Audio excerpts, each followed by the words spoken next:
Hi friends, today we are going to be reading chapter 5 of the Boxcar Children. So in chapter 4, we saw the children start to make the boxcar feel a little bit more like home.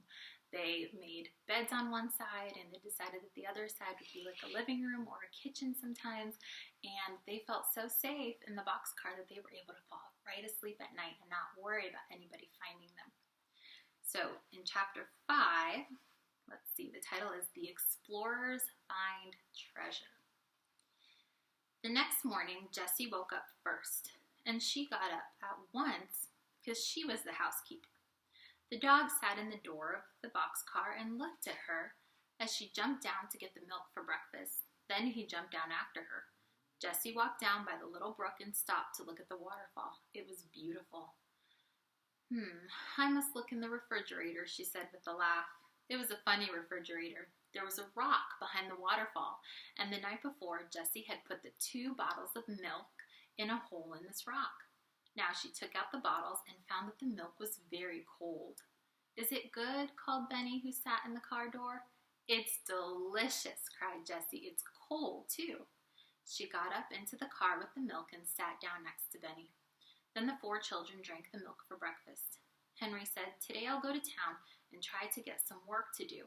I can cut grass or work in a garden or something. Then we'll have something besides milk for breakfast." He washed his hands and face and headed out. "I'm so glad you have a dog, Jessie," he said. "Goodbye, I'll be back at noon." The children looked after Henry, and then they looked at Jessie. "What are we going to do now, Jessie?" Benny asked his sister. "Well, Benny, we'll go exploring and look for treasures. We'll begin here at the car and look until we find a dump." "What's a dump?" asked Benny. "Oh, Benny," said Violet, "you know what a dump is. A place with old tin cans and old dishes and bottles." "Are old tin cans and dishes treasures?"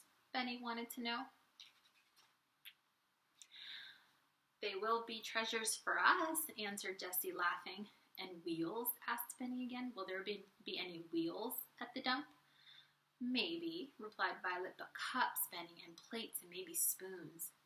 "You'd like to drink milk out of a cup." "Oh, yes," agreed Benny politely, but anyone could see that his mind was still on wheels.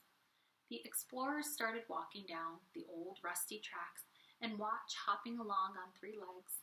The other paw was still tied up with Jessie's handkerchief. He was held off the ground, but the dog looked very happy. He liked these kind children.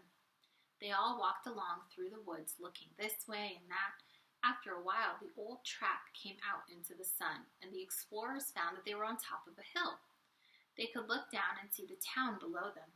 "Henry is down there," said Jessie. Benny was walking along behind his 2 sisters. Suddenly, he cried happily, "Look, Jessie, there's a treasure, a wheel." The girls looked where he was pointing, and they saw a big dump with many old bottles and tin cans on it. There were also both wheels and cups. Indeed, there were dishes of all kinds. "Oh, Benny," cried Jessie, "you saw the treasures first. What should we do without you?" Violet ran over to the dump. "Here's a white pitcher, Jessie," she cried. Jessie looked at it. It was all right. It only had a small crack in it. "Here's a big white cup, too," she said happily. "Can you use a teapot, Jessie?" asked Benny. "Yes, indeed," she replied. "We can put water in it. I have found 2 cups and a bowl. Let's look for spoons, too." Violet held up what she had found. 5 spoons, covered with rust. "Good," said Jessie. "Here's a big kettle. Let's pile all the dishes in it, then we can carry them back to the boxcar." Benny had found 4 wheels that were just alike and laid them to one side. Now he held up a pink cup. There was a big crack in it, but it had a handle. "This will be my cup," said Benny. "Well, I hope that it'll hold milk," said Jessie, laughing. "It's a beautiful cup." The children laid all their treasures, even the wheels, on a board, and the girls carried the board back to the boxcar between them. They put the dishes down by the brook. "Now we have to wash them," said Jessie. "All right," agreed Benny. "We'll wash everything." And never did a little boy hand dishes so carefully to his sisters as Benny did. The girls washed the dishes with soap, and Jessie used sand to get the rust off of the spoons. "There," she said, washing the last shining spoon. "How fine they look, but I'm afraid they still aren't clean enough to eat from. When Henry comes, we'll get him to build a fire. Then we can have hot water to rinse them, and then they'll be very clean." The children sat back and admired the dishes. Suddenly, Violet cried, "Oh, I know where to put them. Come and see what I found in the car last night." Both girls looked in at the door. "Look on the door on the other side of the car," said Violet.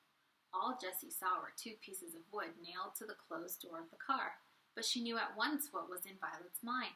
She ran to get the board they had carried from the dump and laid it carefully across the 2 pieces of wood. It made a fine shelf for the dishes. "There," said Jessie. The children could hardly wait to put the shining dishes on the shelf. "Let's put them on now," said Violet, "and see how they look, without waiting to rinse them." When they were on the shelf, Violet picked some white and yellow flowers and put them in a cup full of water in the middle of the shelf. "There," said Jessie, stepping back to look at it.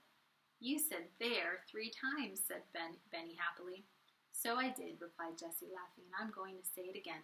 She pointed into the woods and said, "There."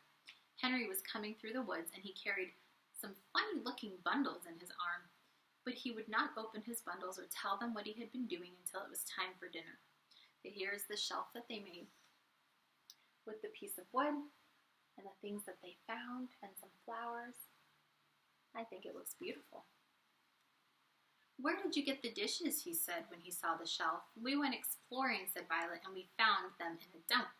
The children began telling him all about their treasures. Benny told him about the tin cans and his cup and his wheels. Jessie took out the big kettle and asked him about building a fire.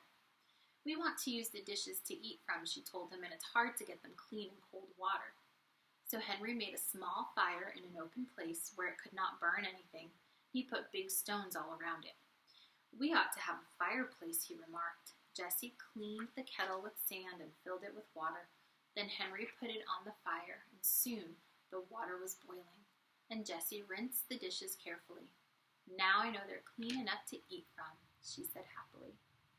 Well, how neat was that they were able to go out and find things to use for their new home. They were able to do a lot just with what they could find. They didn't have a whole lot of money. They didn't have even parents to buy them the things that they needed, but they were happy because they were able to find what they needed to be able to eat from, and Henry was able to work and make money to buy food. So I love this book. You know why? Because these children were happy with so little, and I think that we can learn a lot from that. So tomorrow we will read chapter 6 to see what happens next.